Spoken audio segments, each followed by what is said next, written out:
Hello, everyone. Today we're going to begin 4.2, our discussion of the market revolution, which is a period of time. It's not a specific event, but around 1790, we begin to see both in the United States, but also in Western Europe, the industrialization of work. So prior to 1790, we see a lot of hand-based work. We're going to see more machine-based work, and also a revolution in transportation that'll happen in the same time period. So about a 50-year time period, and today we're going to be looking at the economics of the early 19th century. So just to backtrack a little bit, before 1790, we often refer to that as the era of homespun because many people made their own wool, they made their own string, they wove their own fabric.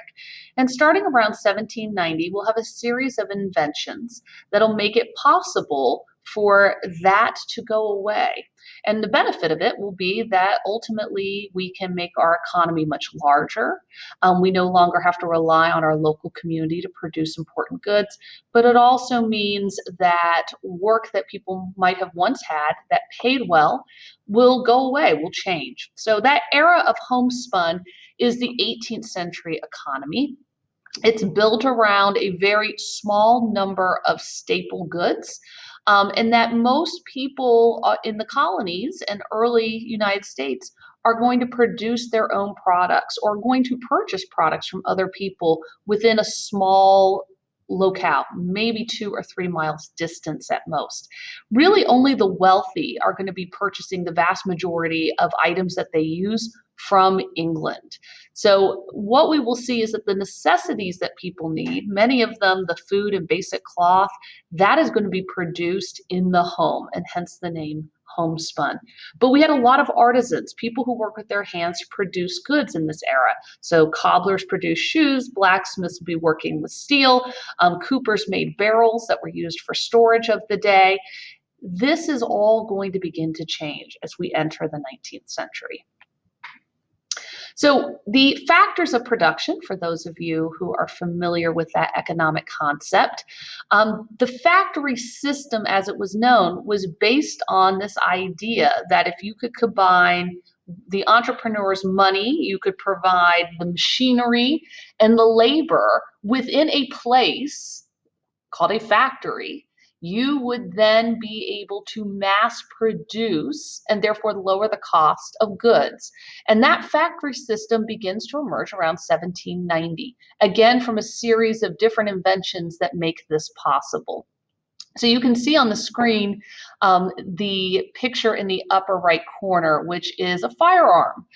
We typically look at Eli Whitney as the person who is the creator of the cotton gin, and he certainly was, but probably more significantly for our purposes right now is the fact that he's the father of interchangeable parts. He was able to see that you could take a good, you could produce its individual parts, and by specializing in these individual parts and then combining them later on in the process, you actually reduce costs. You also could repair these items much more simply than had been done in the past when they were entirely handmade, because you had made this product, in this case a firearm, with the same types of components. They had been mass produced and they were interchangeable. This produces efficiency.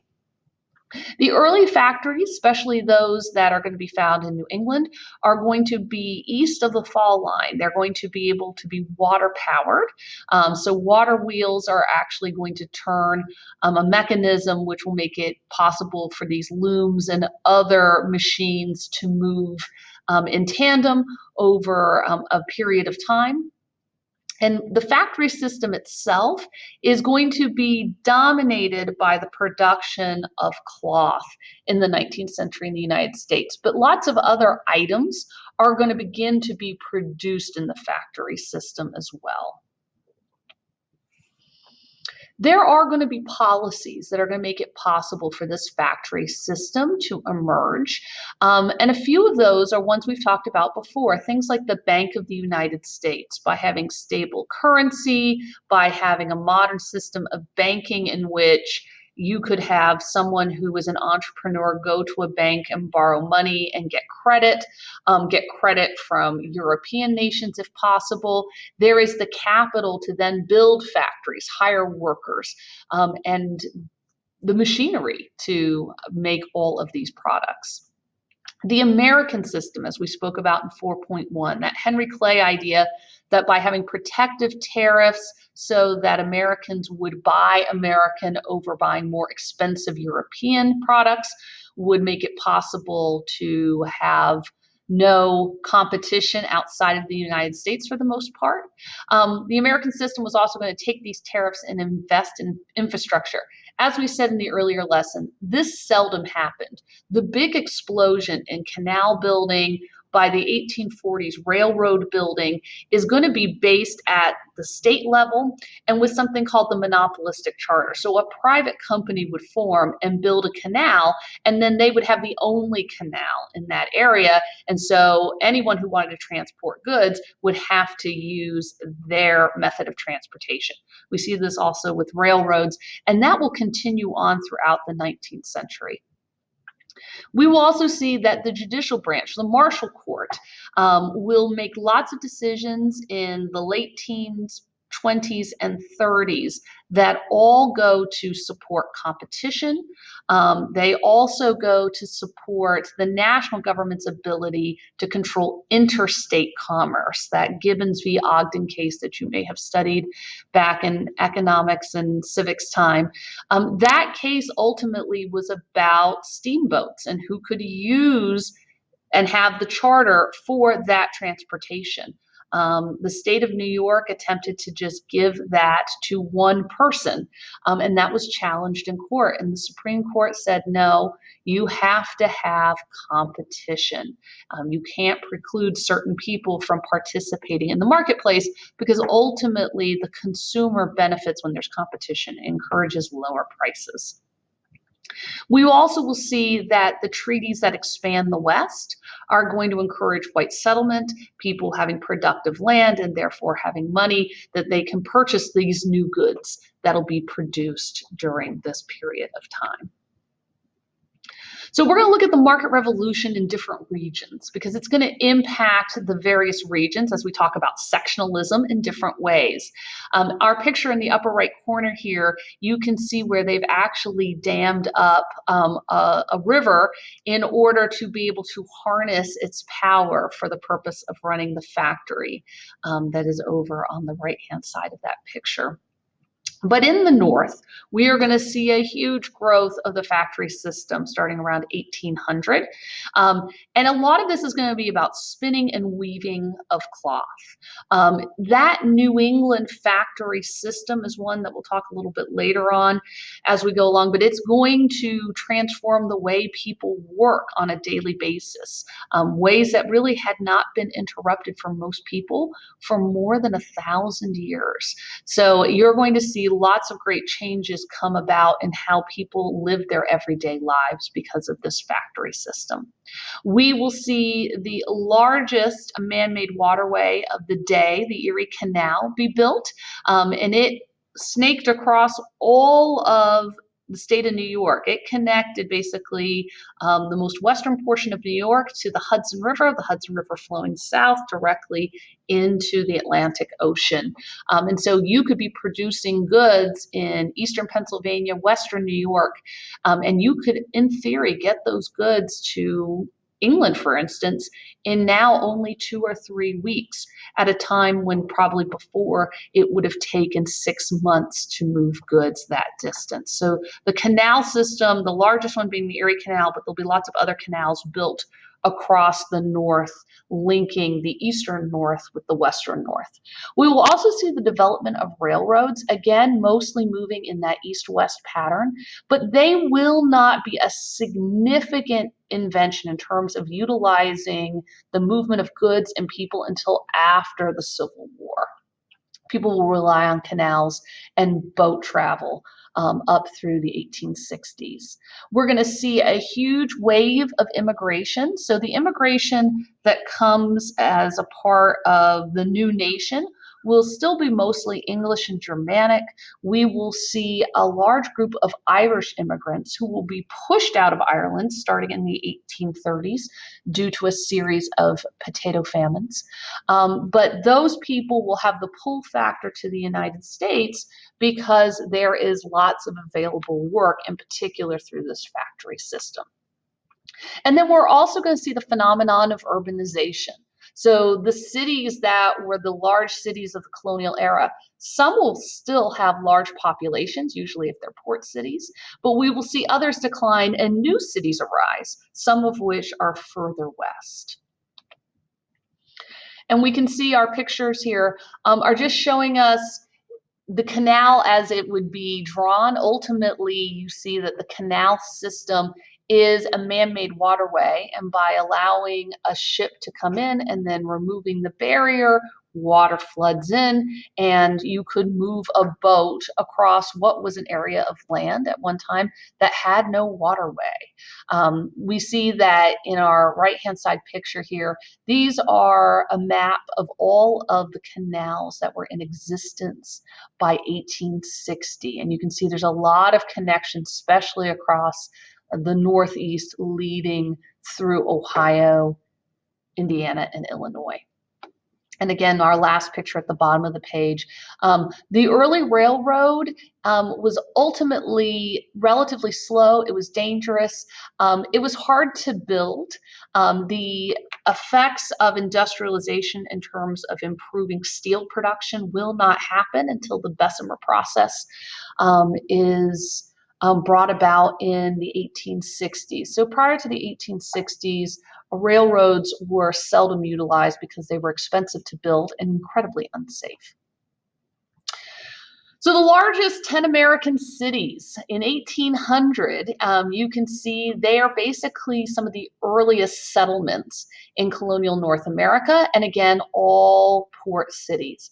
By the time we get to 1860, there are some that remain on our list, like New York and Philadelphia, but we are also going to see new cities like New Orleans, Cincinnati, Ohio, St. Louis, Missouri. So this will indicate that now people are utilizing the Mississippi River.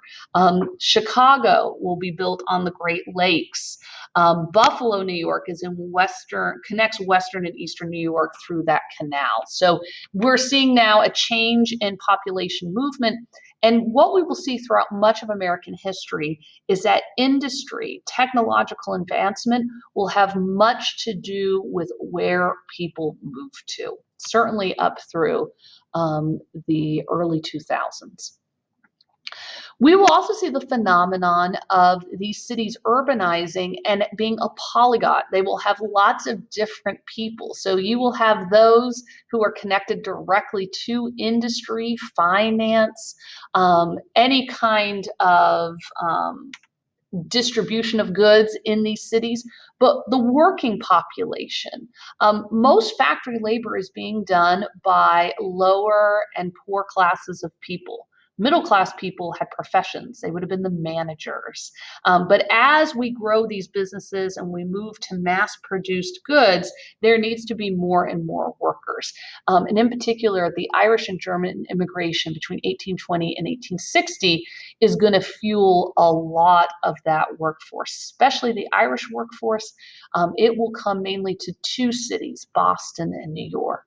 Germans typically will move further west and become farmers. So the market revolution in the South, our invention here of the cotton gin. Eli Whitney, interesting enough, was a tutor. He had spent some time in Georgia and South Carolina. He saw the plight of African Americans. He made the assumption that if there could be a device created that would make the removing of the seed from the cotton ball an easier process, a quicker process, a more efficient process, that you might not have the need for slavery in such large amounts. Unfortunately, quite the opposite happened. The cotton gin ultimately freed up that enslaved labor to be used for actual cotton production. So the literally planting, raising, and harvesting of cotton. So with the cotton gin, we also make it possible for cotton now to be used in ways that had not efficiently been used before. So cotton has existed for thousands of years, but it is a much weaker and smaller strand than is the traditional wool or flax. And so it was very expensive and time-consuming to turn it into consistent fabric.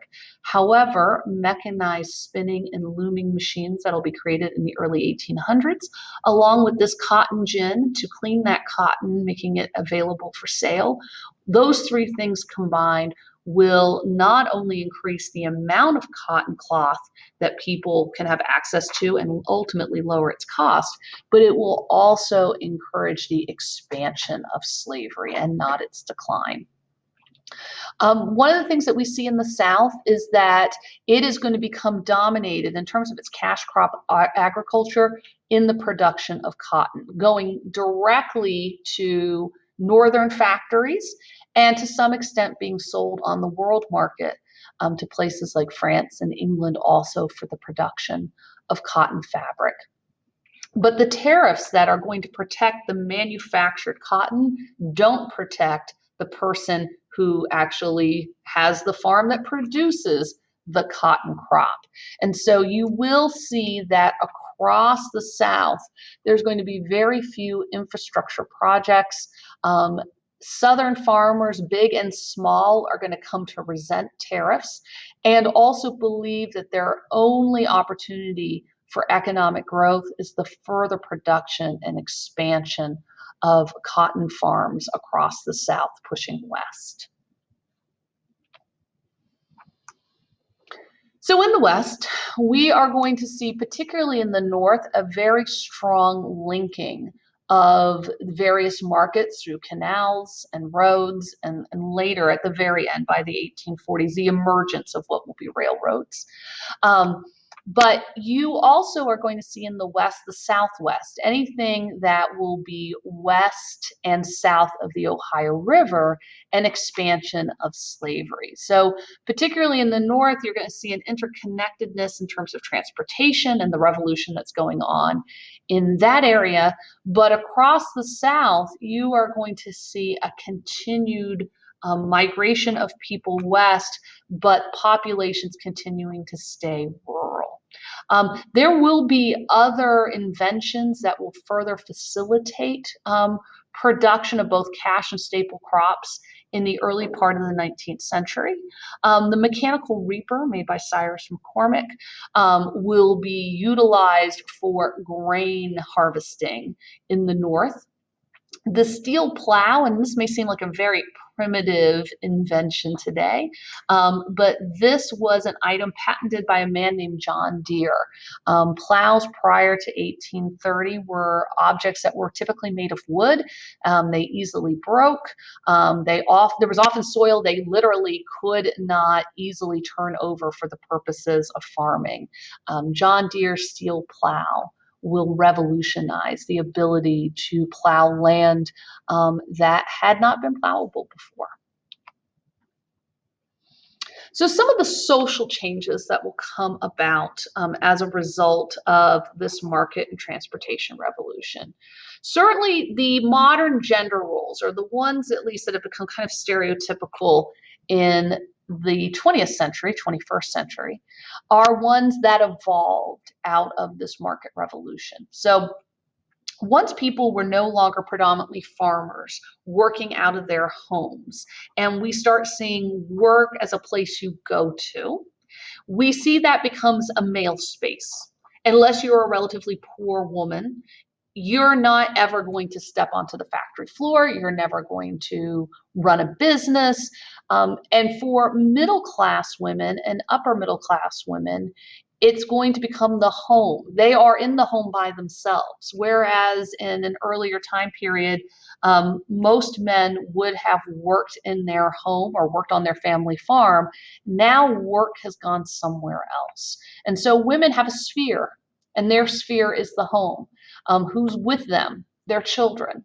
And 20th century feminist theorists have often called it the cult of domesticity emerges. But you're going to see a lot of messaging. In the early 19th century, we see the evolution of what becomes the magazine, a lot of publications that are going to be created specifically for women and for these groups of women who are middle and upper class in how to best run their home. We sometimes refer to it as home economics.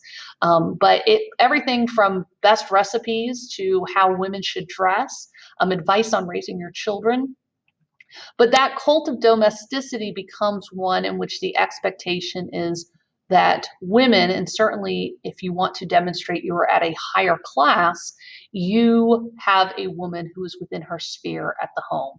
And that works in lots of different ways. Politically, if women have their sphere in the home, then there's no reason for them to participate in the political sphere. So there is a culture that emerges directly because of this market revolution and how the notion of work changes, in particular to men and women. We also will see that the factory system is efficient, but in order to earn profits for shareholders, for entrepreneurs, you need to reduce costs wherever possible. And at a time where it was possible to pay people any wage you wished and to pay certain people less than other people's because of gender or age, you will see that emerge. It begins in a place called Lowell, Massachusetts. There were the Lowell factories there. And Mr. Lowell put it out there that perhaps women, in particular younger women, so women in their late teens, early 20s, might benefit and might want to come and work for a short period of time. But he created a system in which he essentially had boarding houses for these young women that were run by older single women. And that women would go and work in his factory, maintaining the looms, running the factory floor. And they would do so for a short period of time. They'd make enough money that perhaps they could bring that into their marriage when that took place, or it was money that could be sent back home to be used to educate perhaps a brother, especially for farm girls who there might be only one source of income for the family, which was the family farm. Sending your daughter to go work in a place like Lowell meant that you would have additional income coming back to the home. So for some young women, it's a period of time where they might find more economic independence, might be able to socialize perhaps in different ways than they had prior when they lived on the family farm. But the Lowell girls were typically paid relatively little and far less than their male counterparts. The system itself was controversial because most people believed that young women wouldn't be able to handle a 6-day work week and wouldn't be able to work 10 hours a day. And Mr. Lowell was able to show that that was not correct, but in doing so, he was also able to legitimize using young women, poor women, as factory workers because you could pay them less. Some interesting things happen in terms of social class. So we do begin to see the emergence of an ever-growing middle class in the United States coming out of this market revolution. So you will certainly have the wealthy upper classes who, through investment, their own capital that they're able to invest in this emerging market and transportation revolutions, make money. But we will also see that there's a whole new area of work that becomes available and creates a middle class. And that could be the man who is the manager at the factory floor. It could be people who've had access to education who might not have in an earlier time. And therefore, you see more lawyers, you see more doctors, you see a growing number of people who will be middle class. And ultimately, what that means is a middle class person typically eats meat at least 3 times a week. They have 3 months of income that is stored in some way that can be utilized at a time of economic recession. Middle class people are able to have their children not work. And those become norms in American life and continue to grow. We won't really see a contraction in the numbers of middle class people relative to the entire population until the latter part of the 20th century. But we also are going to see the emergence of an underclass, because many of the workers in these factories, whether they're big or small, again, it's looking to pay the least amount possible for workers. And so you're going to see poor children, poor women, immigrants with few options becoming the workers, and basically a full-time employed person who still does not have enough money on their own to support a family. And so poor families, everybody was working. You would find children as young as 5 or 6, even if it was only a few hours a day, picking up some kind of paid labor that could be utilized for the family as a whole. So with our unit here, we're going to keep coming back to our themes of nationalism, sectionalism, and you will see over time reform. So nationalism, this idea of what can bring us together as a nation, help us grow our economy, and certainly things like the steam engine. By the late 1840s, the emergence of the telegraph as a means of communication, what will be our canal systems and emerging railroad systems. That all creates a very self-reliant, independent American economy. But then we're also at the same time seeing sectionalism.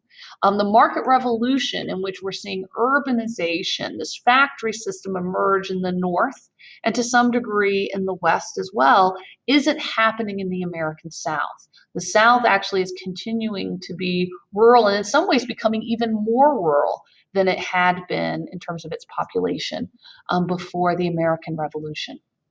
And then the last piece is reform. With the growth of cities, with the growth of children and an underclass who work 60 hours a week and still can't afford to feed themselves and put a decent roof over their head, you're going to see the emergence of groups trying to unionize. You're going to see at times strikes. You're also going to see people calling for different kinds of reform. If slave labor that produces cotton, which then goes to those factories in the North, is integral to why cotton is cheap and why we have this strong economy, there are people who are going to be looking to abolish slavery and ultimately try to end that process because it's exploitive. So we are going to see reform coming to a head, especially once we emerge into the 1830s, 40s, 50s, and 60s. Again, all being part of a reaction to what is the emergence of this market revolution. And so as we close out, we want you to think about the factors that would be important